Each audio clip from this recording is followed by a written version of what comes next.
I'm Ann Patrick, Vice President of Research for Vistage, and I am happy to host this latest webinar in our Peak Performer webinar series. The series is designed to support you in your leadership climb by bringing together the most trusted experts from the Vistage community, those experts who can provide insights and best practices to help you navigate some of the challenges and the opportunities that you're encountering today.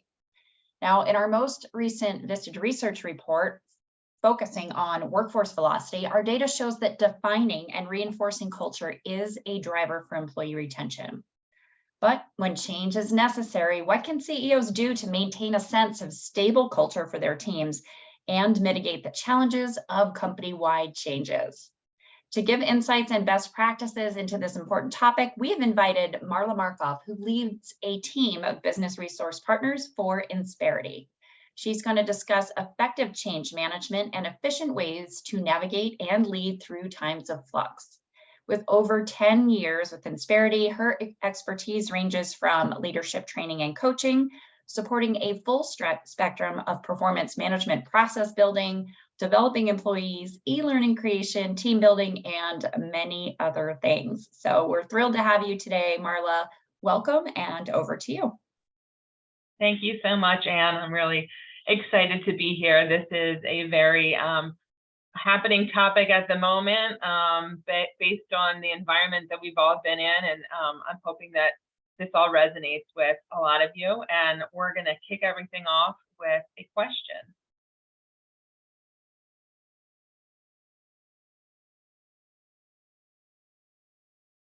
So based on your experience, what percentage of workplace change initiatives do you think are successful?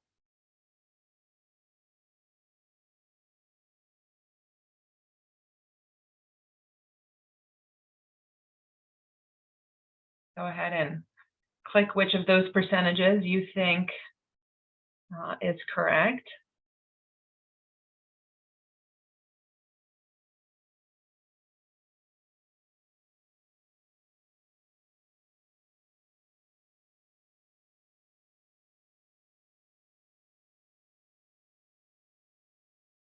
Great. All right. Well, you are all right on the money here, 30%. So if we think about that, if only 30% of workplace change initiatives are successful, then what does that mean? That 70% of them are not, okay? So why is that? Why do we think that when we're thinking of changing software we're using, a process, how we're organized, all of these things that are really shifting the way that we're running a business, why would they fail? So feel free to chat or to answer the question. And as you're doing that, I will also talk about, it's not just the why, right? It's the how we roll things out. So it's not really exactly what we're implementing, but it's the thoughtfulness and all the planning that goes behind how are we going to make sure that whatever this change is going to look and feel the way that we want it to in our business. So for the next 40 minutes or so, here's the agenda of what we're going to talk about based on change. You'll notice a lot of this is focused on people, and that's really where my expertise lies, in the people that are doing all of the great things that your company focuses on. So let's talk about change accelerators. Okay, so sometimes things have to happen in a quick way, or you have a time frame that you want this change to happen in, and we want to look at how can we accelerate this change. So here are the 3 specific areas that we're going to take a look at about the describing, that's the communication side of things, the seek, reaction, and feelings. I know some people rather talk about thinking through things rather than how it feels, thinkers versus feelers, and that's okay. But we're going to look at the impact, right, on your people and what that looks like. And then control. I can speak for myself. Sometimes when I don't have control of something, I get a little anxious, and I really want to make sure that I'm guiding that change process where I want to do. So we're going to talk about how do you take control of the things that are within your realm of control. So if we're going to take a look at the psychological side of things, this is a psychological process of change. And this model comes from a psychiatrist. Her name's Elizabeth Kubler-Ross. And she studied the grief process, and she developed this curve here. So you see that it shows the steps that we go through. I know that, death is very, far end of the spectrum that we're looking at. But if you think about change in general, people say, let them mourn, right? Let them mourn the loss of whatever that process was. And so if we take a look at this process, one of the most important things that we can do when we're dealing with change is to normalize our reaction to it. It's okay if people are in denial. It's okay if people are depressed about it. But then we have to keep moving up the chain. And then as leaders, what's our responsibility to lead and to show, how we get from that one part of the curve to adapting. And that's what we're going to talk about, specifically on this change accelerator of seeking and reacting to feelings. So sometimes people, in my experience, don't really openly express their reactions to change, right? They could be grumpy about something or be upset, and it shows up in different ways, right? It can show up in their performance. It could show up in the relationships they have within the organization, with your clients, with your customers, just their overall motivation to do their job, how engaged they are with their team, with their people, with the company as a whole. And this we see often in cultures that don't readily display emotions. So to really make sure we're honing in on how people are dealing with this, we want to proactively seek out or draw out those reactions and feelings so that you can acknowledge them. And then from once you acknowledge them, you help your people move on, right? And then get past any of those emotional barriers that they might be having. You'll also want to engage your team members. Maybe it's your senior leadership team, right, to display some of these behaviors by being those champions and being those spearheaders so that they're showing those new possibilities of really how the company can be more successful based on this change. And that's something I think before you're even going to start to think about implementing a change, what does that look like? Having that messaging down pat so that you can say, when we change the software, we know we're going to be more efficient. We know we're going to be more effective. Or, when we change this process, think about the customer client experience and how much better that's going to be for them, right? So if you have that success factor in mind as to what that's going to look like, then I think that can also really help drive your plan throughout and thinking about your people. Also, if you want to help someone to move from more of that resisting to closer to embracing, even if it's just like a little tiny bit that you can move that needle, you can really help to start refocusing that passion. And we're going to talk about a couple different ways, some tools and tricks that I've experienced in my past when we're going through major changes as how to do that and how to pull those people in who are really, trying to stay away from the change, how to use that and not use them to work with them and to help them to shift over to those champions. So here are a few common sources of resistance. We have two separate columns here. We have the employee side and then also the organization side. So, habits, personality. I worked with many people here at Insperity and also with my clients who have amazing tenure and said, well, we've always done it that way. I think the pandemic in a way has shifted the way that we've thought about work in general, which in a way has kind of helped us out because we're like, yeah, we're doing things way different now than we did before the pandemic, just because we've noticed that some things we've been really successful with, thinking about working remotely. Some organizations have really flourished from that and let go of their offices. Others say, you know what, we want to kind of get everyone back together in person again. So it really depends, right, on our needs. So that habit and personality, we see that a lot with tenured folks. Fear of the unknown, fear of personal loss. What is this going to mean for me? Is my job going to change? Are you not going to need me in the future? And then lack of understanding and trust. And that's a really big one, I think.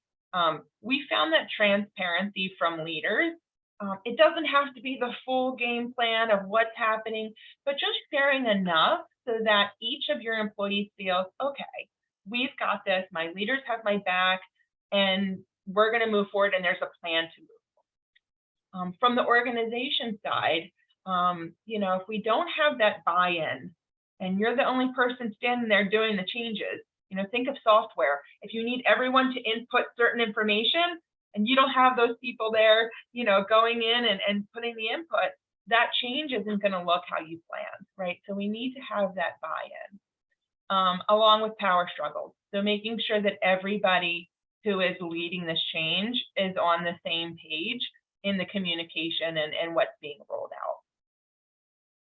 Now, this next slide is one of my favorite pieces of really looking at the human brain. I have a background in industrial organizational psychology, and so I've always been really interested in, people's behaviors, how they're interacting with people that they're working with. And so this is a deeper look into the human brain. So we're wired for socialization and belonging as people. Okay, so when change happens, a lot of people freak out. Even people who I think really enjoy change, I think they still for a second might have a couple of thoughts. What does this mean? I love this factor too. Our brain has 5 times more circuitry for identifying threats than rewards. So thinking back to caveman times, right? That makes sense. Fight or flight. Our amygdala is still really in that, that reactive mode when something's changing, and we go back to primitive times with that amygdala that says, okay, do I stand here and fight this and really go against whatever thing's going on, or do I flee? Do I run away as far as I possibly can? So we really should take these reactions, these behavioral reactions, into consideration when we're going through a change. And it doesn't even have to be a big change sometimes with some folks. So really thinking through what that is. And we had a conversation when we were planning this session earlier too, where we were talking about, as leaders, you've been thinking about this plan for a long time. You could have thought about, the inception of this change when you first rolled out, the red carpet for your business, or, you thought we're going to get there eventually, but that was something that was your plan. So your employees and your team, maybe they weren't aware of that, right, until just now. So sometimes if you think about that curve, we've been adapting as leaders. We knew that change was coming for, I don't know, months, years, whatever that time frame is, but your people, it's brand new to them. So they need time to catch up. And when you're the roller outer of the change, sometimes we forget that. We forget that they're not ready and they're not at that same place mentally where we were to prepare for all the things that needed to happen in that succession to get to that change. So personal needs, what does that look like when we're experiencing change? So the first thing that we want to do is we want to share and be transparent about what's changing and why.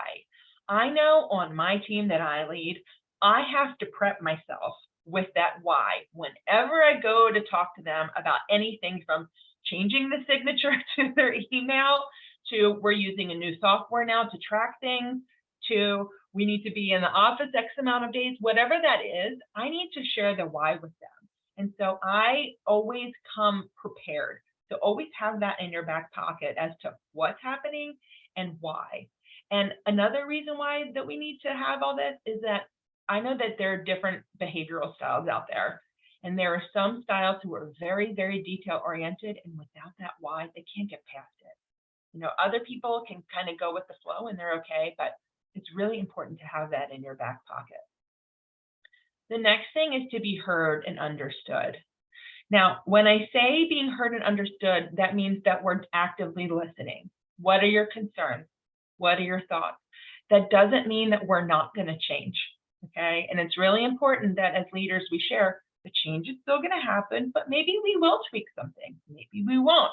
But hearing and listening to what those concerns are, again, in my experience, I've seen people raise their hand and say, I have a concern, and the whole process was shifted and was so much better because someone on the front line shared that because that was their experience.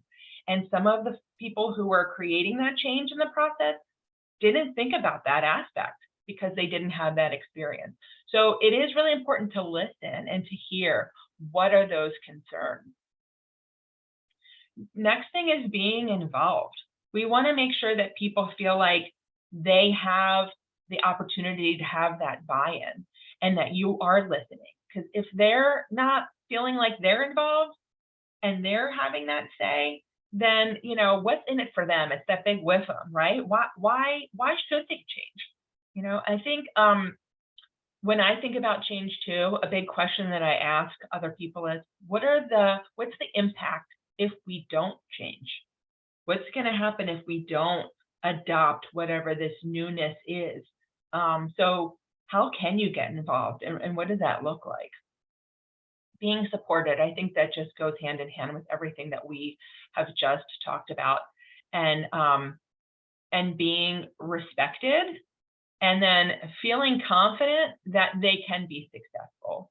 So that also goes along with all the tools and planning. What are the resources that we need to provide so that people feel like they can be successful? Is it a test run? Is it a sandbox, as we call it? Is it testing it out on a couple clients first to see how it goes, and then rolling it out to maybe a larger group later? And there's so many different options that we have to really make sure that we're addressing these personal needs and that we're ironing out all the pieces of the process before the change happens. And then last, but definitely not least, trusting the leaders and the organization. If you are, you know, standing up in front of your team, in front of your organization, and sharing what this vision looks like, and that they are a part of it, and they're going to help take the company from here to there, you know, based on this change. And again, having the end in mind so that we know, you know, what is that going to look like, and how am I in my specific role, you know, from no matter if they're an individual contributor up to C-level, what's that going to look like for them, and how they're adding to the success of the company. The next piece is regaining a sense of control. And in full transparency and honesty, this is the piece of mine where I'm still working on it, and I am very aware that I get anxious when there's something that's out of my control, or stressed. I think more stressed than anxious.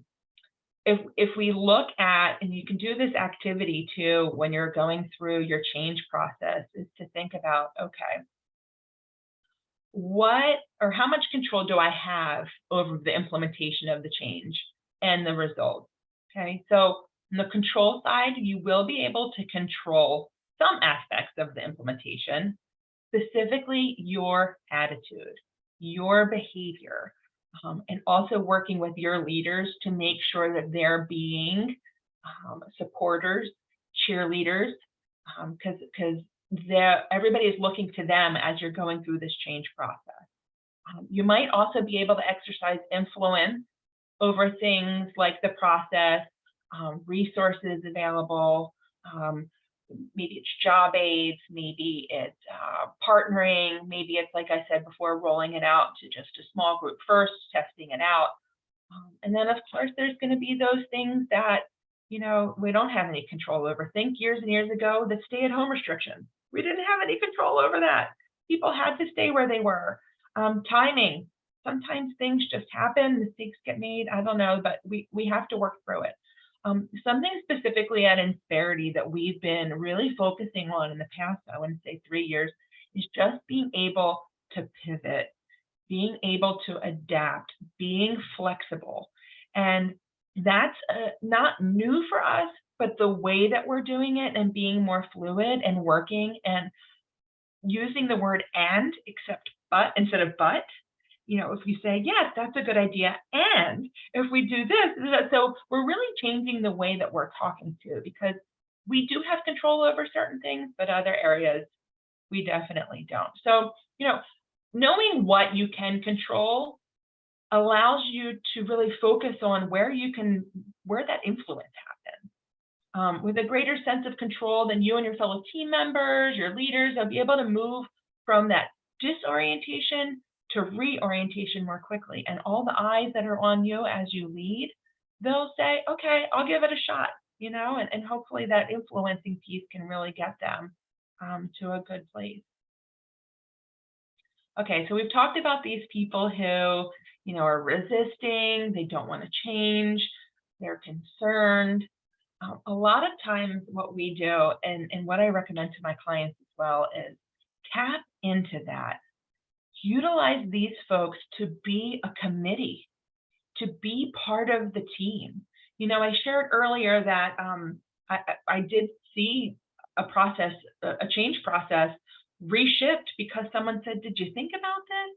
Having those people who are on the front line, having those people who are in direct contact with your customers and clients, tapping into that knowledge and having them be part of the change, being on that change process team, can really help to flush out who some of those high potentials are, right? If you're looking for opportunities for people to grow, this is a great way. Have them spearhead some of this change.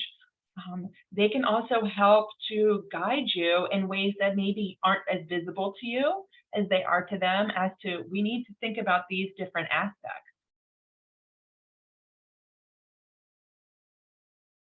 So we're going to identify and leverage those influencers too. I know that in a bunch of my clients, there are those people who are just amazing influencers, right? It might not be the role they're in specifically, but they have an ear to the ground. People tell them things. They have a sense of your culture and where things can go. They see that possibility, but they also have that empathy for folks who they work with. So really, think about who can help to strategize and engage employees. You're definitely going to have a huge part in it, but who can help you too to really, come together and drive this change throughout the organization? Those champions, I love those employee champions. And again, it doesn't matter if they're an individual contributor up to C-level. I think providing that opportunity for people, it's exciting. It's exciting to be part of your organization's change and to help have some buy-in from people to say, oh, wow, they really do have a diverse group of people who are putting together this change process. And then providing vehicle to solicit and act on employee feedback when possible. We use a lot of different tools and resources with our clients internally as well as to survey. We do say be careful when you're surveying, because when you get those results back, you want to make sure that you're acting on them so that you're getting the best feedback from folks. But those test areas, if you're going to just roll out maybe to a certain group, to certain clients, how did that go? Moving forward to the bigger group, what does that look like, and how can we then use that information of ways that they were successful, or maybe there were some hiccups along the way, but taking that information and shifting, and again, being fluid and adapting. Most of the changes that I've seen rolled out, there's no concrete, once we're done, we're done. No, we're going to continue to see ways that we can improve. How can we use the software differently? Are there other things and ways that we can be using it, or different processes? The client experience, or the client shared this, and we definitely have to go and tweak that.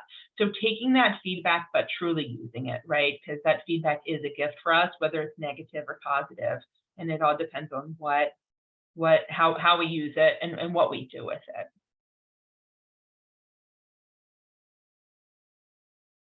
So here are some key takeaways that I wanted to share, just kind of a sum up, executive summary, if you will. The first bullet point really hits home with me, and I do believe that communication and transparency are critical in an electronic, digital, technological age where we know news as it's happening. We get pinged on our watches, on our phones. We can Google something right away. We can ask smart devices. I can't say her name in here in this room. She'll start asking me questions. But we have so much information at our fingertips that your employees, your people, they want to have that information at their fingertips too. So being transparent, providing updates, if you're going to have a phased approach, making sure that they're aware of where things are and when things are going to change for them and how you're going to support them, right? So being clear and honest, that really hits home with employees as you're going through change. The personal needs, we talked a lot about that, thinking about how does this impact them? Are they scared? Fear can be a really tricky thing. People can act very differently. They see things differently. They behave differently. So it's really important to have all that in mind. And then with that third bullet point blending in, if we're going to, use the talent and knowledge of the folks that we have, that does help ease a lot of that I just don't know what's going to happen feeling, because they see that a lot of people are included in this, not just senior leadership. Okay, so I do want to just throw all of those out there to you to think through. What's your game plan when you are making these big changes? Having that end vision in mind so that you can communicate and share all of that with your people as you go, and just trying to take away that scariness. Showing you care really means a lot to your people, because they know that you have their back and that they're such an important part of your organization. And I think that wraps up my piece, and we can move over to the question section. Perfect. Thank you so much. That was great framework to think about. And we have some questions, and I have some questions as well. When you think about communicating change in different functional areas of the organization, are there different messaging? Are there different best practices for managing change to like HR and IT versus sales and customer service? Yes and no. I think it's really going to depend. I think all of the factors that we just talked about, specifically, what is that change going to look like, right? Setting those expectations is key. We're going through some software changes at our organization, and so that's really front of mind for me. And across the whole service organization, everybody needs to do it. So it might look different or feel different based on their specific role and what it is that they're going to need to do with this software. But everybody's going to need to get in there, and everyone's going to need to be using it. So yes, in the fact that depending on what your role is, and if there's a different change that maybe does not impact everyone, but impacts a certain area. But I think those expectations across the board, as long as that transparency and that honesty is there as to what the expectations are by what date and when everybody needs to be on board by, then I think that really helps to ease that transition better. Okay. And theme and variation then with the communication and, not just functional areas, but now we have multiple generations in the workforce who might have different communication preferences. So is there, like a threshold of minimum communication platforms that you think that leaders should be using to be mindful of that? So repetition. They say that we need to see things 7 times or so before it sinks in. I think if it's rolled out from a leadership level, maybe a blast email has gone out to everyone to share the official, this is what's happening, then trickling down, right? It can be leaders have other speaking points, and when they're talking to their team, they can discuss things. If the organization has an intranet, I was talking earlier about having information at our fingertips. We have an internal site that we use. If there's a post and someone can go and look. And then I think also having, a key person or a group where they can contact, whether you use Teams or, chats or any kind of different software that you're currently using, so that there's that comfort level for people to ask questions, right? Whether it's sending an email, whether it's picking up the phone, whether it's sending a Slack, a chat, a Teams, or whatever that looks like. Having all of those different modes of communication open so that anyone who has a concern or a question has the ability to reach out. But that trickle down, I think, is really important down to that individual level to make sure that everybody understands, again, those expectations and what's needed. Okay, in terms of tools, what do you think about tools like EOS or the Great Game of Business? One of our members said they provide great feedback. What about the cultural aspect of them?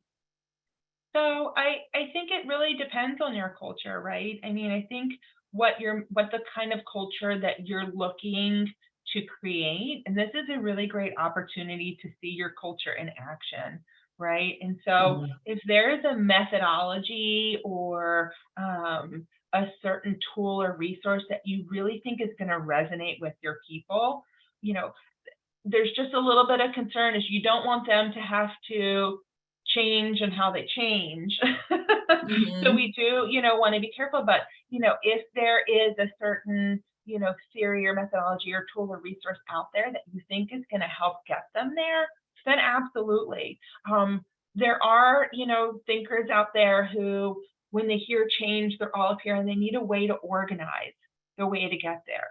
So, Mhm. visual tools are definitely helpful if you're going to show the different phases and what that looks like, and thinking about who your people are, if they're technical, if they're not technical, whatever that looks like. If there are tools and resources that you think are going to help be that vehicle to help you Mhm. get there, then I think sure, then go for it. Yeah, I think, well, another question that came in is just dovetails right into that really nicely. Any resources that you can recommend for somebody, the example they gave is a male engineer with a D personality to better communicate with female S and C personalities. So really looking at DISC.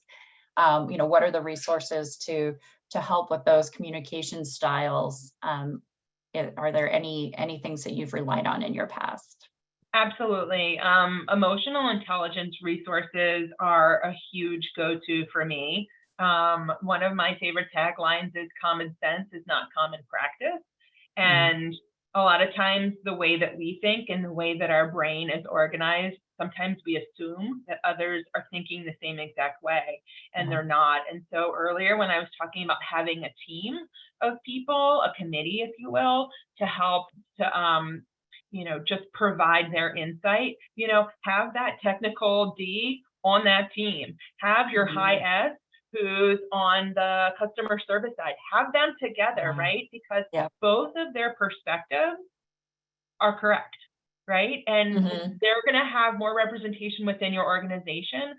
So have them complement each other and have that, positive conflict of, well, I don't know about that, Anne. And well, let Mhm. me think about it this way. And well, how about if we did this? And it doesn't have to be compromise, but just coverage, right? So that they're Yeah. making sure that everybody's getting what they need to get the messaging and that transparency to move to the next step. Yeah, that's such a great call because I was going to ask, with your recommendation for the influencers and the employee champions, I feel like in organizations, everybody goes back to the same person again and again. Like Marlo's always a great person for this. And I like that. It feels like that's a way to introduce some diversity and not go back to the till when you think about, we need to think about all of the learning types and communication styles and make sure they're represented. Yeah, yeah, for sure. In my experience, and in my past role at Insperity, I was what we call our performance specialist. So I really focused on learning and development and culture with our companies and with our clients. And I worked with an HR specialist who was the total opposite DISC style than me. And I loved working with her.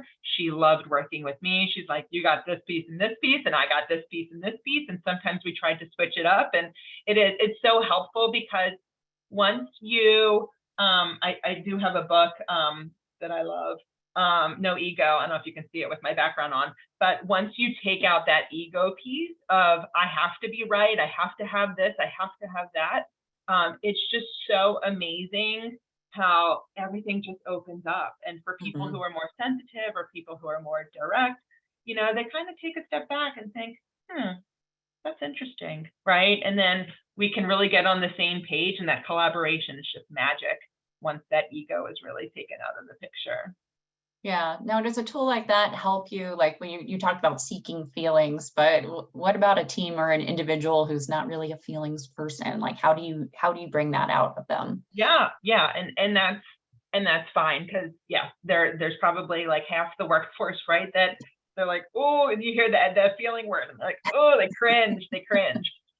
Yeah, and again, that's why it's so important to be diverse in that strategic committee team as to what do we need, right?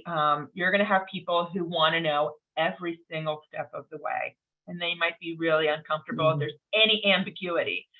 There's going to be ambiguity and change because we can't, we don't have, unfortunately, our crystal balls aren't, working the way that some people would like them to. So, but we can plan as much as we can, right? And then have those resources and have that contact for when people do have questions or concerns. Because I've seen organizations do things and have, people who, some might see them as being, that nail sticking out or that sore thumb or, that person who's really just shaking things up. But that's what you want, because if you have people who are thinking that, but they're silent, I always say I'd rather have someone who's, loud and sharing their thoughts and they're bold, because then we know, right? And that awareness and that ability to be able to see that and do something with it versus rolling things out and then them going sideways because we didn't think about that. Yeah, I think it's important for those voices to be heard. Yeah, I was almost wondering if there are like certain personas that you could tap into for a change initiative. Like, here's the nervous Nelly who's not going to talk about something, or here's the person who's going to say, initially their reaction is, here's 5 reasons why it's bad. And I think that, whether it's Myers-Briggs or the DISC, I think those can really help you understand which employees are going to be those people. Absolutely. I've done a lot of work with DISC in the past 10 years, and I worked with Myers-Briggs before that. Strength Finders is another good one. There are a lot of great assessments out there that I think are available and can be used. And I don't think that there's the best style for change. I think all the different styles need to be taken into consideration, but there's definitely, a style that's better for like a cheerleader. There's, that skeptical style, it's helpful too. So understanding though, and going back to that emotional intelligence piece that I talked about, being aware of your style, being aware of what others need, being aware of that end game and how we're going to get there. I think all of those pieces are really important to keep in mind. In terms of like the communication, there was a comment about values and matching values to behaviors. And, how does that play into managing a change initiative? I think that's an amazing question. And, values are one of those things within organizations that I think can either be great or they can be just more superficial. And the work that I've done with my clients has always been, you have to ingrain them. They have to be ingrained in how your people do their job every day, from how they communicate, how they set expectations, performance management, how you're providing feedback to them on how they're doing, even in how your employees might mess up, right? What's the culture of your organization and how does your organization deal with mistakes or errors or improvement, performance improvement in general? So the value piece and how you roll out change, if you're really living the values and your organization is really, it's ingrained in how they do things, that should really be part of this change process as well, to think we're transparent, because honesty is one of our values. Collaboration, we're pulling people from all different areas to help with the strategy because collaboration is one of our values. So taking those values and making sure that that's being reflected in all of the different pieces that are being used to make this change. I think you're speaking really well to our leaders, really thinking about how to manage this. And I have one last question. So obviously with economic uncertainty and a looming recession or a recession, depending on what industry you're in right now, how can leaders strike that balance between maintaining stability and also fostering innovation in these times of change? So again, I think that transparency as to where is your organization economically? Where are you, with your numbers?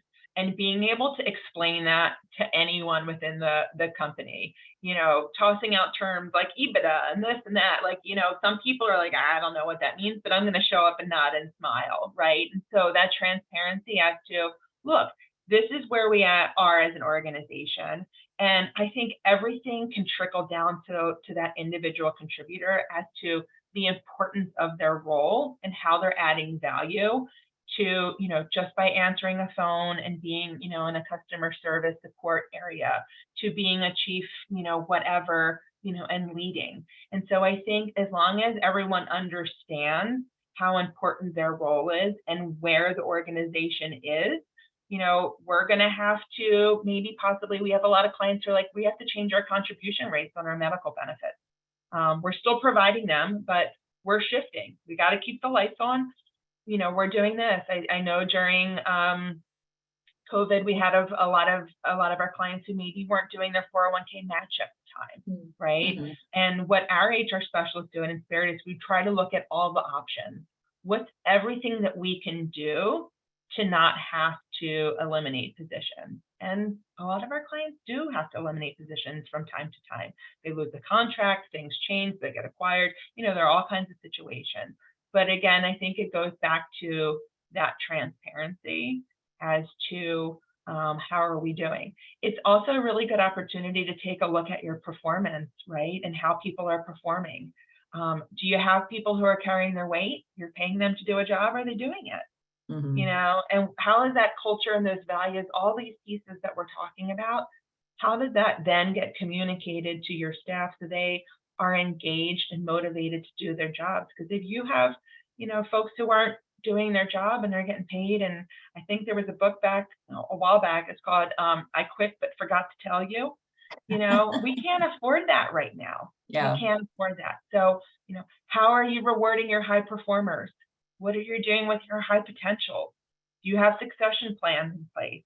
What does that look like? And then for those who need to be exited, it's a topic that no one really loves talking about, making Mm-hmm. sure that the folks you have on board are sitting on the right seats on the bus, as they say.